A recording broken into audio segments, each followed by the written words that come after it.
A video package would play tonight with Bo Dallas. Significant because we really didn't know what we was going to get tonight. This was still in the style of the VHS tapes. And while Bo came across happy, it was like he was being tortured as he talked about the Wyatt Sicks debuting in the same location it all began, obviously referring to the Wyatt family. And then multiple times towards the end of the promo saying, "My life for you."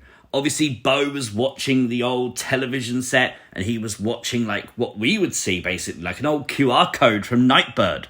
And while there was stuff on the screen you really couldn't make out that well, there was some imagery shown that is significant. Of course, imagery we've seen before that Bray Wyatt has used in the past.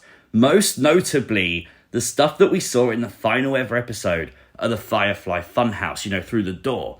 And Bo was talking about opening doors. He said, "Other doors shall open. The work must continue." And with the reference to the door, a lot of people are bringing up the she entry in Uncle Howdy's diary that we got during Nightbird. And of course it says, "I can only open the door. She must choose to walk through." Now, we dated this probably around January 2023, prior to Alexa's exit from WWE. Could it be that Bo Dallas is once again going to open that door and see if Alexa Bliss walks through it? Is this WWE potentially first tease of Alexa Bliss's return? I'm not 100% on that, but what we did see though, right at the end, when everything starts to glitch out and the imagery flashes up, was Luke Harper's mask. Now, Eric Rowan wears this on the back of his outfit, and it was obviously prominent last week, but the fact it's featured among like Howdy, the Nightbird logo and stuff like that, does make you wonder if potentially what is to come, that work that Bray and Bo were still going to do like last year, is it the debut of Uncle Harper? It is worth noting though that Chad Gable did declare tonight that he is not finished with the Wyatt Sicks. I don't know why. Chad, just run away, dude. Go and do something else. Haven't you had enough already? And there was also this today from Dakota Kai as she posted what seemed to be some kind of brand deal. You actually heard the Wyatt Sicks noise in the background. Now, with her having the Pluto symbol behind her a few weeks ago, could the Wyatt Sicks still be targeting Dakota Kai? This is things you might have missed from WWE Raw. Make sure you've hit the like button. And if you are new to the channel, hit the subscribe button too. Randy Orton would come face to face tonight with the World Heavyweight Champion Gunther. And genuinely, such a good promo. Definitely hyped their match up for Bash. Now, something Randy Orton said here was really interesting. He said when he beats Gunther, Gunther will go to Smackdown and Randy Orton will stay on Raw as the World Heavyweight Champion. Now, I wouldn't think that Gunther's going to lose the belt that quickly. I wouldn't have thought so. But Giovanni Vinci is being teased on Smackdown. We know him and Gunther have got unfinished business. Could this be a way to put Gunther and Vinci on the same brand?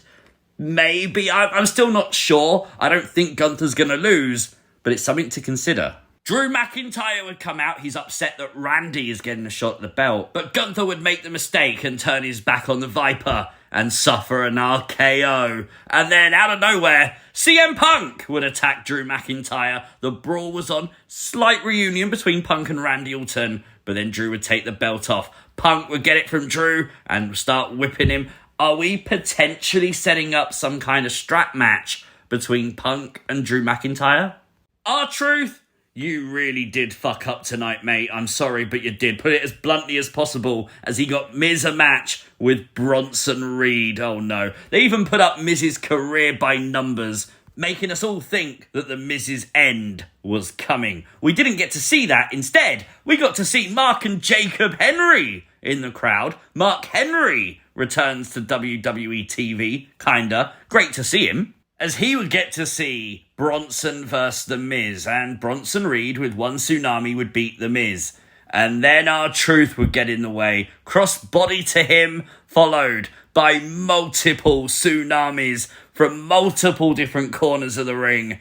No one could stop Bronson. Even when he left, he then decided to come back just to hit one more. Because to be fair, the fans were chanting one more time. Even on R-Truth, That's nuts. Great start to Raw as Rhea Ripley would take to the microphone talking about the emotions that she has felt since SummerSlam, saying that while it's not the first time Dom would have heard it, Dom stabbed her in the back, but it just wasn't deep enough. Oh, what a line, that's brilliant. But it wouldn't take long for WWE's newest and hottest couple, Liv and Dom, to appear in the audience. While Liv would mock Rhea Ripley, Dom would list everything that Liv does for him, including helping him beat his deadbeat dad. What we then got was something we rarely see from these kind of segments. Of course, Liv and Dom are high up in the audience, so Rhea Ripley cannot get to them. But while they spent too long talking, Damian Priest would appear behind them. The brawl was on, Damian and Dom fighting. Rhea would chase Liv away. Damian would bring Dom back to the ring. Dom would be saved by Carlito, which would be a great transition for the first match of the night. Of Damian Priest versus Carlito, Damian Priest would win the match completely clean, and then the Judgment Day would attack Damian. Rhea would come out to make the save, low-blowing Carlito, and then confronting Finn Balor before the Terror Twins would stand tall. But it wasn't over there as Dominic went for a shot on Rhea. He was aiming for Rhea Ripley, but Damian would stop him. A riptide attempt by Rhea Ripley would be halted by Liv Morgan saving Dom, and Judgment Day would leave together. There was a lot of news today that there's apparently a potential name change in the future of Judgment Day to potentially Street Trash. We haven't heard anything if that's confirmed yet, but what do you think about it? Let me know in the comments down below. Odyssey Jones would have his debut match on Raw tonight. We've waited years for it, and it was okay. It was obviously a squash match versus a Performance Center recruit named Vincent Winey. I thought they did a really good job in this match of talking about Odyssey Jones's accomplishments in the Combine in NXT. He deadlifted 800 pounds before they made him stop. They was talking about him being a freak athlete, and his sidewalk slam definitely delivered. It delivered him the win at least tonight. The story though, Xavier Woods really didn't look happy again. Much like last week, he wasn't too happy that Odyssey Jones is around. The final testament would come out, turning that screw again. A lot of people talking about the X on Paul Ellering's head. Obviously, it looks like the one on Dexter Loomis's head. I think it's more of a tribute to Kevin Sullivan. But we would set up a 6-man tag for next week on Raw. And Xavier didn't look too happy at the prospect of teaming with Odyssey Jones. It's almost as if the power of positivity has left Xavier Woods. Candice Michelle was shown in the WWE Raw audience tonight as she would bear witness to the newly named the Pure Fusion Collective. I really want to know your thoughts. Let me know your thoughts on the team name in the comments section down below.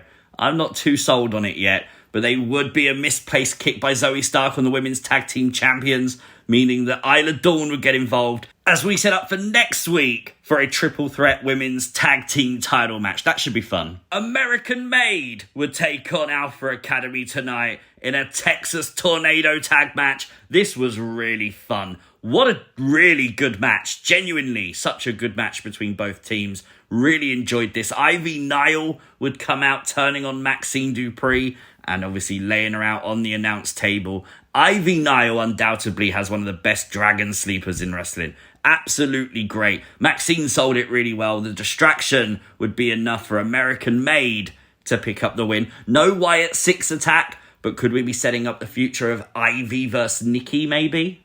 WWE Shop has released these new Geeky Tikis. These look really cool. They're mugs, and I think they look awesome. Look at that Undertaker one. I need to buy that.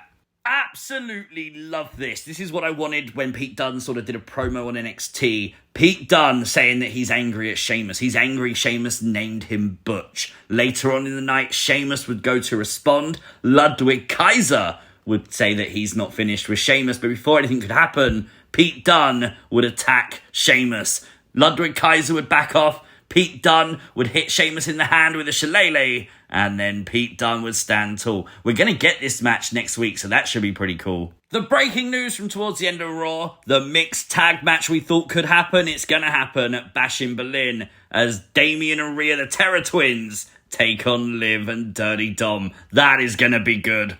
Sami Zayn took on Bron Breakker for the Intercontinental title in the main event. 2 out of 3 falls. I really like the graphics they used to show you, like, as we come back from break, that it's still 0-0, what the full current count is. Have they ever used that before? If they haven't, they need to do it more often. That was cool. Sami Zayn would score the first fall with 12 minutes of Raw remaining. Bron would answer going 1 fall down by literally launching Sami like a missile straight over the barricade into the timekeeper's area. That had to hurt.